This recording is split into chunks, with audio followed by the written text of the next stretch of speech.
ఒక ఊరిలో ఒక పళ్ళ వ్యాపారి ఉండేవాడు. అతని వద్దకు ఒకరోజు ఒక వ్యక్తి వచ్చాడు. అతను దుకాణం బోర్డు చూసి, తాజా పళ్ళు అమ్మబడును అని రాసావేంటి? కుళ్ళిపోయిన పళ్ళు కూడా అమ్ముతారా అని అడిగాడు. దాంతో ఆ బోర్డులో తాజా అనే పేరు తీసి మార్పు చేశాడు. అయితే ఆ మరుసటి రోజు మరొక ఆమె, పళ్ళు అమ్మబడును అని రాశారేమిటి? ఉచితంగా కూడా ఇస్తారా అని అడిగింది. దాంతో ఈసారి అమ్మబడును అని తీసేసి పళ్ళు అని మాత్రం పెట్టాడు. ఇది ఇలా ఉండగా ఇంకొక రోజు ఒక ముసలావిడి అతని దుకాణం వద్దకు వచ్చింది. దుకాణం దగ్గర ఉన్న బోర్డు చూసి, పళ్ళు అని రాసావేంటి?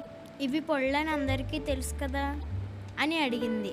దాంతో కోపం వచ్చిన వ్యాపారి ఆ దుకాణం బోర్డు తీసి నేలకు వేసి కొట్టాడు. ఈ కథలో నీతి ఏమిటంటే, ఎవరు ఏమి చెప్పినా ఆలోచించకుండా ఆచరించకూడదు.